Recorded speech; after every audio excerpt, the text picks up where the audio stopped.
Terima kasih kepada Yang Berhormat Lenggong. Terima kasih Tuan Yang Pertua.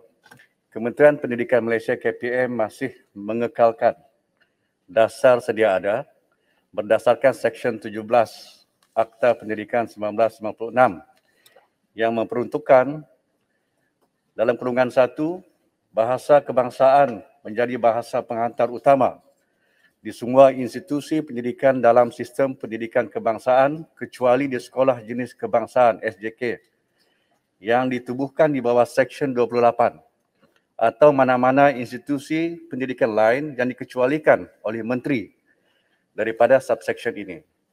Dalam Seksyen 17(2), jika bahasa pengantar utama di sesuatu institusi pendidikan adalah selain bahasa kebangsaan hendaklah diajarkan sebagai mata pelajaran wajib di institusi pendidikan itu.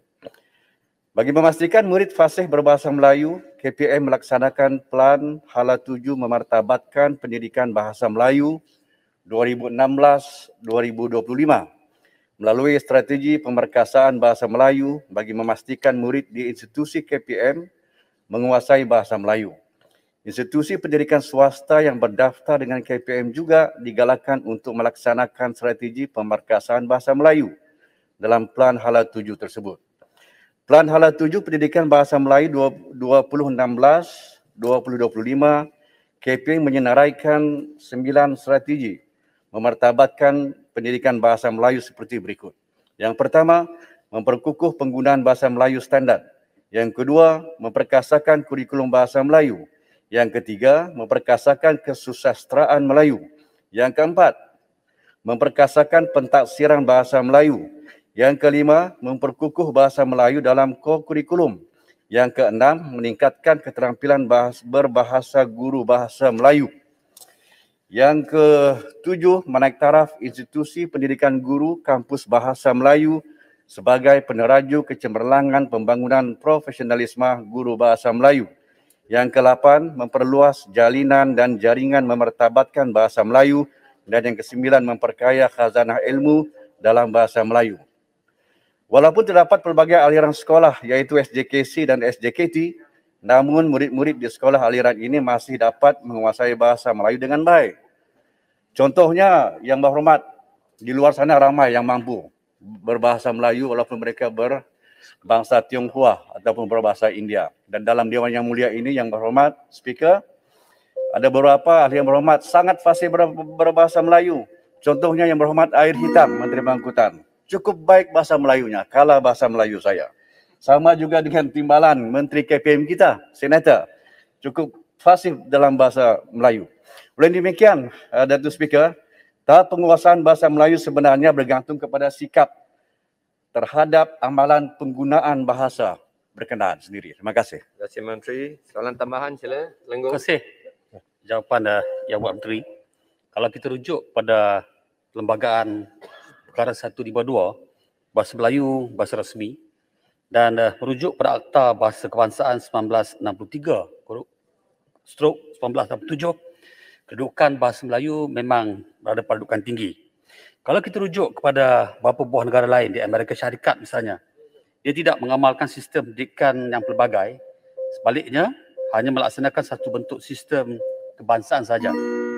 Begitu juga kalau kita lihat di Singapura dan juga Indonesia yang mempunyai bentuk demografi masyarakat majmuk yang sama sebagai Malaysia, namun dalam aspek sistem pendidikan mereka hanya melaksanakan satu bentuk sistem pendidikan sahaja.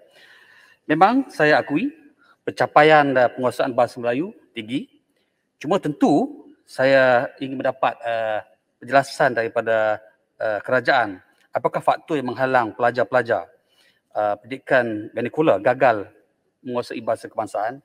Kemudian apakah dengan jumlah dan bilangan sekolah-sekolah yang ada dalam negara ini dapat menggambarkan matlamat untuk mencapai kepada negara tercapai, dan apakah penguasaan bahasa kebangsaan benar-benar tercapai dengan jumlah bilangan sekolah yang ada pada hari ini. Terima kasih. Sila Lenggong, sila Timbalan Menteri.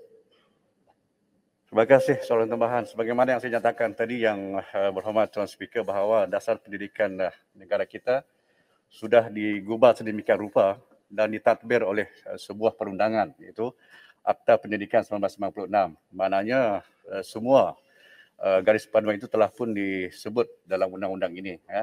Jadi kalaulah barangkali masih ada kedapatan penguasaan itu masih lagi dalam keadaan yang lemah, barangkali itulah yang saya katakan tadi juga, bahawa penguasaan bahasa Melayu ini adalah terserah kepada alam persekitaran. Bagaimana kita praktis, kita amalkan dalam budaya hidup bermasyarakat ini, maka itu dapat membantu kita menguasai bahasa Melayu. Dan soalan tambahan juga, Yang Berhormat Datuk Speaker, kalau mengikut rekod kita, jumlah sekolah kebangsaan, sekolah rendah ini adalah yang asas sekali. Saya sebutkan data ini, sebanyak 5,872 sekolah rendah. Dan SJKC sebanyak 1,301 dan dicampur dengan SMJKC yang menjadi 1,984. Manakala SJKT pula berjumlah 527. Maknanya jumlah ini juga dapat diwujudkan dan dapat menjamin bahawa penggunaan bahasa Melayu itu jangan ditinggalkan juga. Dan kita akan memastikan bahawa amalan, penguasaan, pemerkasaan itu akan berterusan. Bukan sahaja di sekolah kebangsaan tetapi juga di sekolah jenis kebangsaan. Terima kasih.